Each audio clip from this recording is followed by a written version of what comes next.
Assalamualaikum warahmatullahi wabarakatuh. Halo semuanya, perkenalkan nama saya Bunga Dharma Arumningrum. Di sini di video kali ini saya akan menjelaskan materi tentang kepemimpinan sekolah efektif. Nah, ada beberapa pokok pembahasan yang ingin saya bahas di sini. Yang pertama, konsep kepemimpinan. Kedua, faktor yang mempengaruhi perilaku kepemimpinan. Ketiga, teori kepemimpinan. Keempat, syarat dan prinsip kepemimpinan pendidikan. Kelima, fungsi kepemimpinan. Keenam, kepemimpinan kepala sekolah yang efektif. Yang ketujuh, kunci sukses kepemimpinan. Dan terakhir adalah gaya kepemimpinan. Oke, kita bahas yang pertama adalah konsep kepemimpinan. Kepemimpinan atau yang dikenal dengan leadership merupakan hal yang sangat penting di dalam sebuah lembaga kependidikan. Kepemimpinan di dalam lembaga pendidikan berkaitan dengan bagaimana kepala sekolah mampu untuk mendorong kinerja para guru serta menunjukkan sifat-sifat yang bersahabat, dekat, perhatian, serta penuh pertimbangan terhadap para guru baik secara kelompok maupun secara individual. Kepemimpinan juga dikatakan sebagai salah satu fungsi manajemen yang sangat penting untuk mencapai tujuan dari sebuah organisasi ataupun lembaga secara efektif dan efisien. Yang kedua adalah faktor yang mempengaruhi perilaku kepemimpinan. Ada beberapa faktor. Yang pertama itu faktor internal, yaitu faktor yang berasal dari dalam diri kepemimpinan itu sendiri. Misalnya pengertian tentang kepemimpinan. Orang yang memandang sebagai status dan hak tidak akan sama perilakunya dengan orang yang memandang kepemimpinan sebagai pelayanan bagi kesejahteraan orang-orang di sekitarnya. Kedua, nilai atau hal yang dikejar dalam kepemimpinan. Seorang pemimpin yang menganggap prestasi kelompok merupakan hal yang harus dikejar akan berbeda dari pemimpin yang lebih menghargai kekurangan orang-orangnya.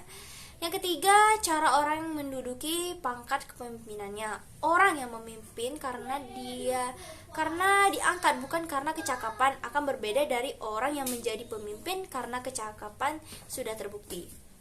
Yang keempat, pengalaman dalam kepemimpinan. Seorang pemimpin yang sudah biasa memiliki gaya orientasi kerja tinggi dan orientasi bawahan rendah cenderung menggunakan gaya tanpa memperhitungkan lingkungan orang-orang yang dipimpin atau situasi kepemimpinan orang. Yang kelima, pandangan seseorang tentang manusia. Menurut MC Gregor memandang bahwa manusia dari dua sudut, yaitu X yang mengatakan bahwa manusia pada dasarnya tidak menyukai pekerjaan dan sedapat mungkin menghindarinya. Kedua, dari sudut pandang Y mengatakan manusia bekerja itu merupakan hal yang alamiah seperti halnya bermain dan istirahat. Nah, faktor yang kedua yaitu faktor yang berasal dari kelompok yang dipimpin. Keadaan kelompok seperti kematangan, kekompakan, latar belakang pendidikan, pengalaman, dan latar belakang sosial budaya. Yang ketiga, faktor lembaga yang dipimpin seperti jenis dan tujuan sekolah, kurikulum. Yang keempat adalah faktor-faktor legal. Seorang pemimpin pendidikan akan berhadapan dengan peraturan-peraturan formal dari instansi struktur di atasnya dan akan mempengaruhi perilakunya, misal PPP, UU, dan kebijakan lainnya. Yang kelima, faktor lingkungan sosial merupakan keadaan masyarakat sekitarnya, misal ekonomi, pandangan masyarakat, pendidikan masyarakat, dan yang keenam, faktor perubahan dan pembaruan. Dalam teori dan bidang pembaruan atau bidang pendidikan seperti perubahan kurikulum, kemajuan iptek. Yang ketiga, teori kepemimpinan. Nah, ada beberapa teori kepemimpinan ini. Yang pertama adalah teori orang termuka atau yang disebut dengan Great Man Theory. Kelompok teori ini disusun berdasarkan cara induktif dengan mempelajari sifat-sifat yang menonjol dari pemimpin atas keberhasilan tugas yang dijalankan, terutama kemampuan dalam memimpin. Yang kedua, teori lingkungan atau environmental theory. Dalam teori ini dikatakan bahwa munculnya pemimpin itu merupakan hasil dari sebuah proses waktu, tempat, situasi, atau kondisi.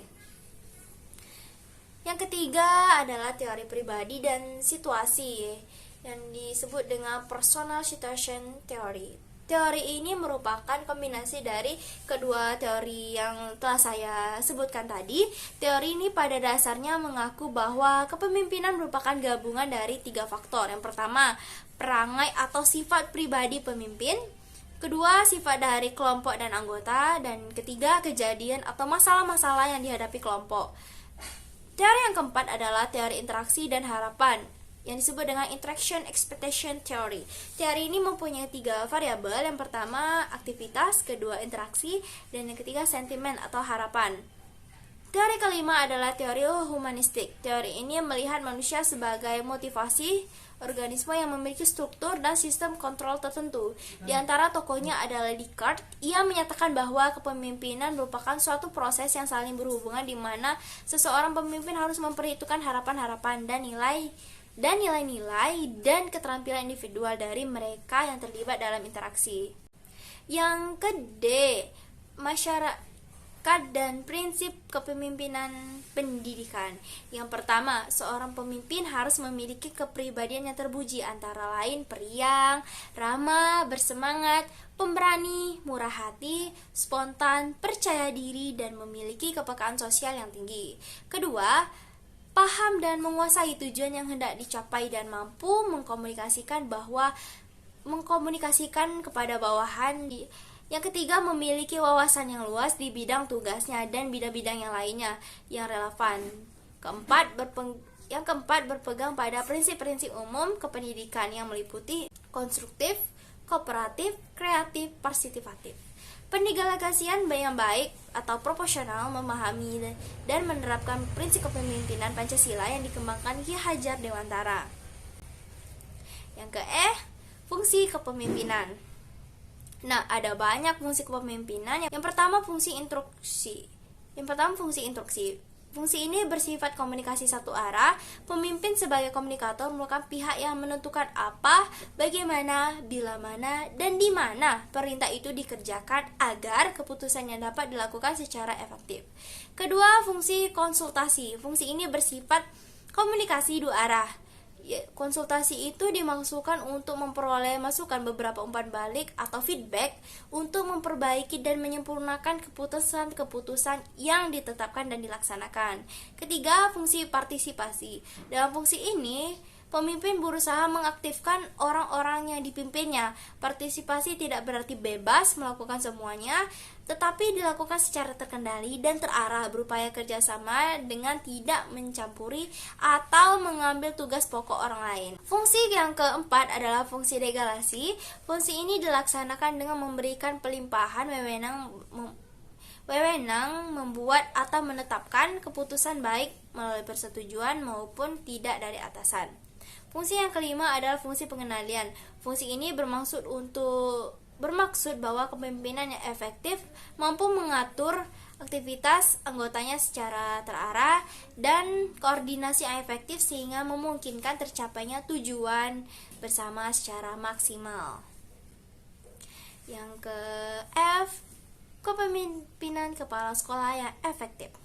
Kepala sekolah merupakan motor penggerak penentu arah kebijakan sekolah yang akan menentukan bagaimana tujuan-tujuan sekolah dan pendidikan pada umumnya direalisasikan. Yang pertama initiatif, yang kedua inquiry, yang ketiga advokasi, keempat conflict solving, kelima decision making. Nah, adapun kunci sukses kepemimpinan, ada 10 kunci sukses kepemimpinan kepala sekolah, yaitu mencakup yang pertama, visi misi yang utuh, kedua, tanggung jawab, ketiga, keteladanan, 4, memberdayakan staf, kelima, mendengarkan orang lain, 6, memberikan layanan prima, 7, mengembangkan orang, 8, memberdayakan sekolah, 9, fokus kepada peserta didik, dan yang terakhir adalah manajemen yang mengutamakan praktik. Adapun gaya-gaya kepemimpinan, ada 4 gaya pemimpinannya, itu yang pertama tipe otoriter, merupakan pemimpin yang membuat keputusan sendiri karena kekuasaan terpusat dalam diri satu orang. Ia memikul tanggung jawab dan wewenang penuh. Yang kedua yaitu gaya kepemimpinan demokratis, merupakan pemimpin yang berkonsultasi dengan kelompok mengenai masalah yang menarik perhatian mereka serta mereka dapat menyumbangkan sesuatu. Ketiga, kendali bebas atau laissez-faire, merupakan pemimpin memberi kekuasaan pada bawahan. Kelompok dapat mengembangkan sasarannya sendiri dan memecahkan masalah sendiri. Pengarahan tidak ada atau hanya sedikit. Dan tipe yang keempat adalah pseudo. Tipe yang keempat adalah pseudo-demokratis. Tipe ini disebut dengan tipe demokratis. Seorang pemimpin yang mempunyai tipe ini hanya napaknya saja yang demokratis. Padahal sebenarnya tindaknya bersifat otoriter atau absolut. Itulah penjelasan dari saya. Terima kasih.